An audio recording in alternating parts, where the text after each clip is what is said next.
Okay, let's now make our comment, our view, let's say, of the economic situation.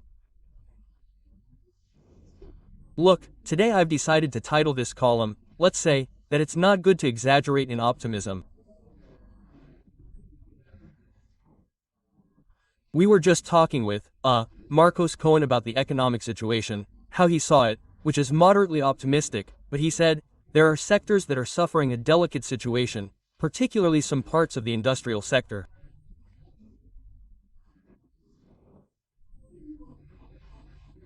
And why do I say that the government shouldn't be so optimistic, despite the fact that officials always tend to give a hopeful view, because this is what can influence expectations. A typical case of this is the statements of, Minister Caputo, who at one moment says that he's not worried about the dollar, at another moment says that, in reality, if anyone thinks that the dollar is lagging, they should buy it, or at another moment says, you can sleep soundly.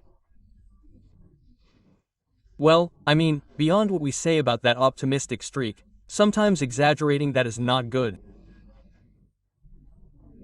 And sometimes the minister does that, sometimes the president does it, and I would also say sometimes the new chief of staff, Adorni, does it.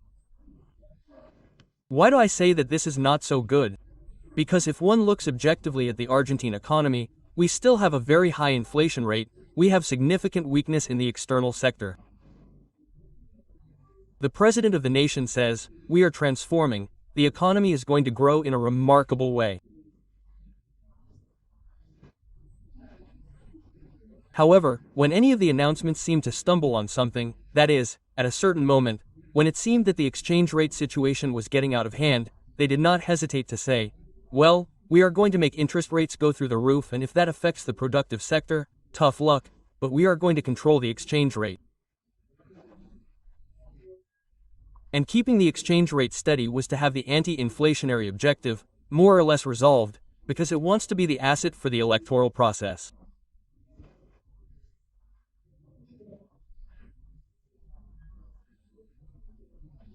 But I say, after that, if we have to resort to good relations with the United States, Scott Bessent buys pesos or signs a swap for 20,000 million, and immediately the president said, we have another surge there through private banking centrally guided by JP Morgan.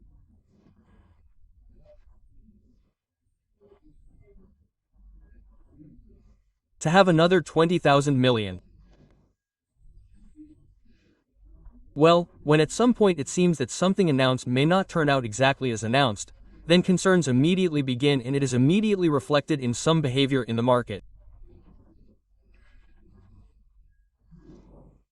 Look, I'm going to ask the editor to put the front page of a newspaper that has a lot of influence, which is the Wall Street Journal. Last week, the Wall Street Journal had this headline saying that banks are delaying support of $20 billion plus $20 trillion. The newspaper said that there was $20 billion more support for Argentina. They put that out there that was like saying, look, the minister said that they shouldn't worry about the maturities in January, when Argentina has approximately $4 billion maturities. Don't worry, sleep soundly. Quote. They were saying that $20 billion is on track.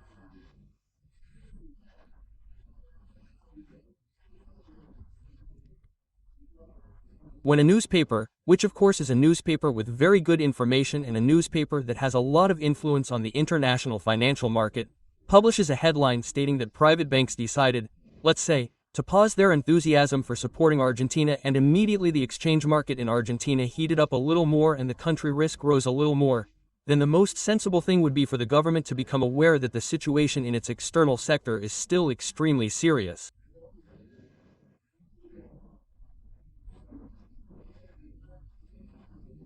In order to pay the $4 billion that Argentina has and to pay it in January, Argentina does not have the money to pay it.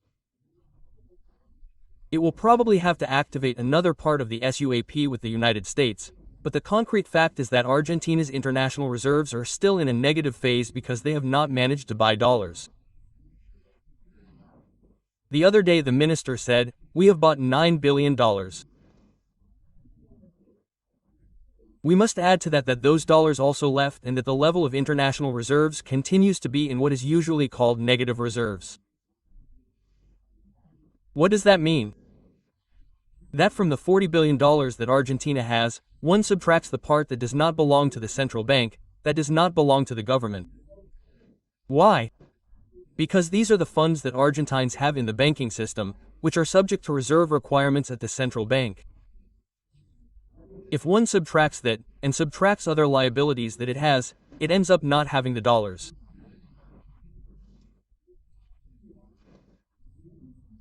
So, it is highly likely that by January they will have to resort to some other ingenious resource that the economic cabinet usually applies, which will be either to get $4 billion instead of those $20 billion, or perhaps also to activate a part of the SUAP or, probably.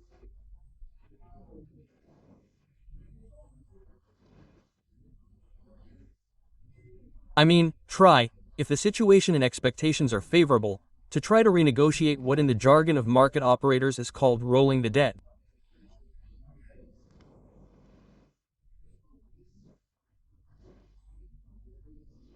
But the bottom line is that we should not be overly optimistic, because that over-optimism, although we can justify its hopeful outlook, can mean that when some small thing fails, the consequences are quickly replicated in the market.